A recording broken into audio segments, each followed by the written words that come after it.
What's good, my fellow Demon Slayers? It's your boy Easy Crosser back to you with some more Demon Slayer Hino Chronicles. Now, as you guys have already seen in the thumbnail, that this is going to be the final preview for the Demon Slayer game before it comes out. Now, what does that mean for my content? Because I've been reacting to the majority of these videos, and that has been a good bit of my content lately. So, just so you guys know, that this will not be my last Demon Slayer video before it comes out.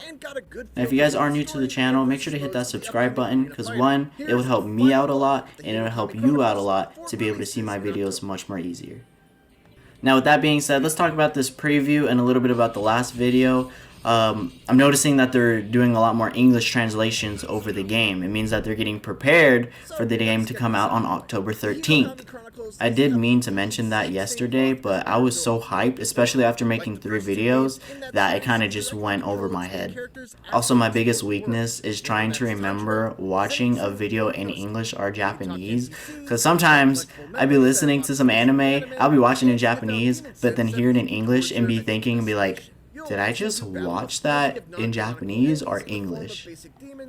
Okay, this is cool. So demons would just be popping out of nowhere. Although I don't like going into a stage like that. I would prefer just to fight in the area that they pop in at, because now it's like Pokemon or anything within that scenario. RPG games are like that too, and I don't tend to like things like that, but it's fine for now. Another game that is also like that, Tales of Arise. It's where you walk in, touch other creatures, and then you go into a whole nother stage and battle them, and that's why I'm not playing that game or putting that onto my channel.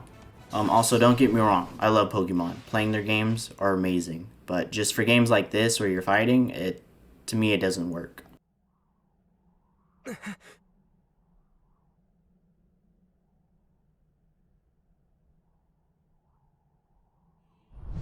Oh, for a second, I thought they were about to show some more right there, but they didn't. I was so confused for a second, it got so quiet. Ooh, the combos? Okay. Pretty substantial differences. But on a basic level, there's one button for attacks, and that button can be mashed for a basic combo, or modified by holding up to launch them into an air combo. This really is like Naruto. They really got like the same mechanics for the buttons and stuff.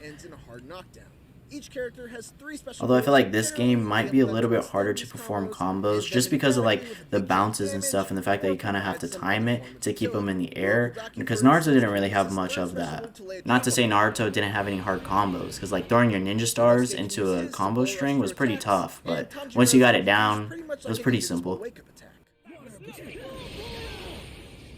Special moves are tied to a blue special meter that also governs your ability to use things like jump cancels and dodge cancels, so it becomes very important to be mindful about it as a limited resource tied to some of your most important techniques.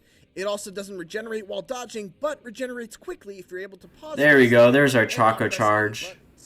One of the biggest differences in Hinokami Chronicles is the inclusion of a combo timer, which seems to be used primarily as a way to prevent infinites.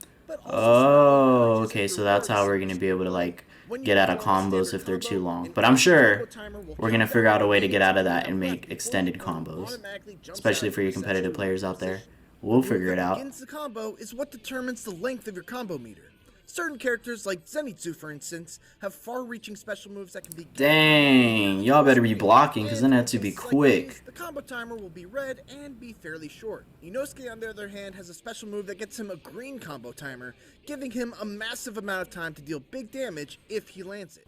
Okay, so all these characters are unique in very different ways, so that's nice.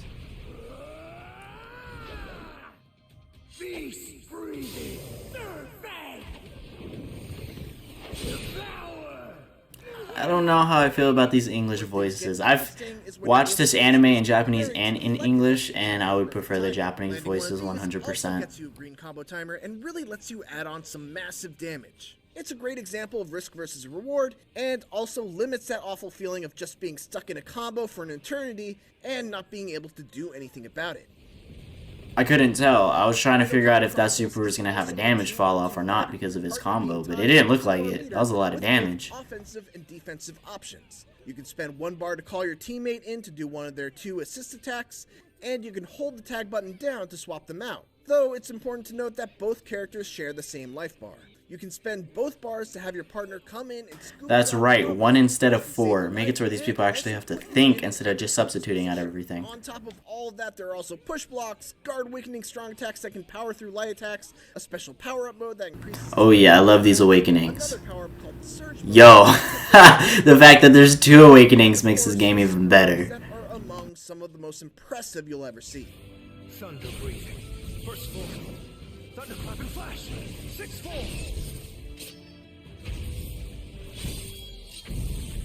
That's enough.